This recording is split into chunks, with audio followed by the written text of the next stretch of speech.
Hello, good morning everyone. তো এটা କୁନ୍ଦୁରି ହାର୍ଭେଷ୍ଟ ଦେଖିକିନା ମନ ଖୁସି ହେଇଗଲା। ଜୟ ଜଗନ୍ନାଥ କରିକି ଟିକେ ବାହାରକୁ ବାହାରି ଗଲି, କାମ ଥିଲା। ଫେରିକି ଆସିକି ଦେଖିଲି ପୋଟଳ କଟା ହଉଛି। ବୁଝିଗଲି ଆଜି ବ୍ରେକଫାଷ୍ଟରେ କ'ଣ ହବ। ବୃନ୍ଦାବତୀଙ୍କୁ ମୁଣ୍ଡିଆ ମାରିକି ସିଡ଼ି ଚଢ଼ି ଗଲି ଛାତ ଉପରକୁ। ଛାତ ଉପରେ ଭାବିଲି କ'ଣ ଭିଡ଼ିଓ କରିବି, କୋଉ ପ୍ଲାଣ୍ଟର ଭିଡ଼ିଓ କରିବି। ତାପରେ ଦେଖାଗଲା ମୋତେ ଗୋଟେ ଧଳା ଅପରାଜିତା। ସେଇଠୁ ଆରମ୍ଭ କଲି। ୟେଲୋ ଫୁଲର ଗୋଟେ ଛୋଟ ଭିଡ଼ିଓ କରିଦେଲି। ତାପରେ ଆମର ଯୋଉ ରୋଜ୍ ହେଇଥିଲା ଗୋଟେ ଦେଶୀ ରୋଜ୍, ଉଫ୍ ବହୁତ ସୁନ୍ଦର ଲାଗୁଥିଲା। ତା ଭିଡ଼ିଓ କରିସାରିକିନା ଗୋଟେ ଆମର ଜେମ୍, ଏଇଟା ହେଲା ଆମର ରେନ୍ ଲିଲି ୟେଲୋ କଲର୍ର, ତାର ଭିଡ଼ିଓ କରିସାରିକିନା ଆମ ଅରେଞ୍ଜ ଫୁଲ ଭିଡ଼ିଓ କରିଦେଲି। ହ୍ୱାଇଟ୍ ଫୁଲ ଭିଡ଼ିଓ ବି କରିସାରିକିନା ଝୁଡୁଙ୍ଗର ଭିଡ଼ିଓ କଲି। ଝୁଡୁଙ୍ଗ ଏଥରକ ହେଇଛି ଭଲ। ତାପରେ ଆମର ଭେଣ୍ଡି ଗଛକୁ ଦେଖିଲି ପୋକ ଆଉ ବେଶୀ ନାହିଁ, ତ ତାର ବି ଟ୍ରିଟମେଣ୍ଟ ହେଇଗଲାନି। ଏଇଟା ମୋତେ ବହୁତ ହି ସୁନ୍ଦର ଲାଗେ। ଏ ଫୁଲଟା ବହୁତ ହି ସିମ୍ପଲ, ବହୁତ ହି ଡେଲିକେଟ୍, ମାନେ ଏତେ ସିମ୍ପ୍ଲିସିଟି, ଆଉ ତା କଲର୍ଟା ଏତେ ସୁଦିଂ। ମାନେ ଏଇଟା ହେଲା ଆମର ଟ୍ରାଙ୍ଗୁଲାରିସ୍ ଅକ୍ଜାଲିସ୍ ଗଛର। ତ ଇଏ ହେଲା ଆମର ଗୋଟେ ୟେଲୋ ଫ୍ଲାୱାର, ଯୋଉଟା ଅରେଞ୍ଜ ଦେଖେଇଥିଲି ତାର ଅଲଗା ଭର୍ଜନ।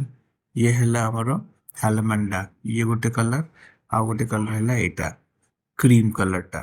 ଦି ଜଣ ଯାକ ବହୁତ ସୁନ୍ଦର ଦେଖାଯାନ୍ତି। ଇଏ ହେଲା ever green ever beautiful 10 AM plant. ତାମାନେ ହେଲେ ଏଇଟା ହେଲା କ'ଣ, ପର୍ଚୁଲକା, ରାଇଟ୍, ପର୍ଚୁଲକା ପ୍ଲାଣ୍ଟ।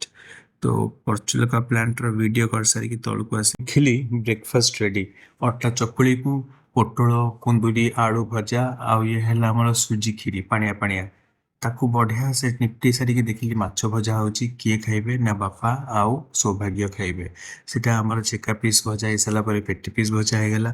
ପେଟି ପିସ୍ ଭଜା ହେଇସାରିଲା ପରେ ଆଉ ଡିସ୍କଭରି କଲି ମୁଁ, ଯୋଉଟାକି ହେଲା ମାଛ ମଞ୍ଜି ବି ଆସିଥିଲା। ତ ମାଛ ମଞ୍ଜି ବି ଭଜା ହେଇଗଲା। ଯେହେତୁ ମୁଁ ଖାଏନି ଆଇଁଷ, ତ ମୋ ପାଇଁକି ଭେଜ୍ରେ ଥିଲା ଆଜି ଭାତ ସହିତ ଡାଲି, ତା ସହିତ ଥିଲା ଭେଣ୍ଡି ଭଜା, ଆଉ ଇଏ ହେଲା କଲରା ଆଳୁର ଗୋଟେ ବାଟି ବସା ବେସର ବାଲା।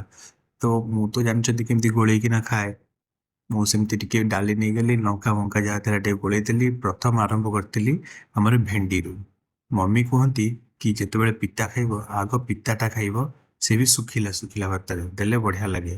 ଏନିୱେ ମୁଁ କିନ୍ତୁ ପିତାଟା ଲାଷ୍ଟ ରଖିକି ଖାଏ, କାହିଁକିନା ମୋତେ ପିତା ବହୁତ ହି ବଢ଼ିଆ ଲାଗେ। ଥରେ ଭେଣ୍ଡି ସାଙ୍ଗରେ ଗୋଳେଇ ଖାଉଥିଲି, ଥରେ ଆମ କଲରା ଆଳୁ ବାଟି ବସା ସହିତ ଗୋଳେଇକିନା ଖାଉଥିଲି। ଆଉ ଏଇ ଯୋଉ ଲଙ୍କା ଦେଖୁଛନ୍ତି, ତାକୁ ମଝିରେ ମଝିରେ ଭାତ ସହିତ ପୁରା ଦଳି ଦଉଥିଲି। ଯେହେତୁ ଛେଞ୍ଚିକିନା ଉପରୁ ପକା ହେଇଥିଲା, ତା ସ୍ମେଲ୍ ଆଉ ତା ଟେଷ୍ଟଟା ମୋର ଯୋଉ ଗୁଣ୍ଡା ଗୁଡ଼ାକ, ମାନେ ଏଇ ଯୋଉ ନିବାଲାକୁ ପୁରା ଏନହାନ୍ସ କରିଦଉଥିଲା। ବହୁତ ବଢ଼ିଆ ଟେଷ୍ଟି ଲାଗେ ଲଙ୍କା ଏମିତି ଦଳିକି ଖାଇଲା ମାନେ। ତ ପୁରା ଏଣ୍ଡ ପର୍ଯ୍ୟନ୍ତ ମୁଁ ମୋର ଖାଇବା ଚଲେଇଲି, କାହିଁକିନା ମୁଁ କିଛି ଛାଡ଼େନି।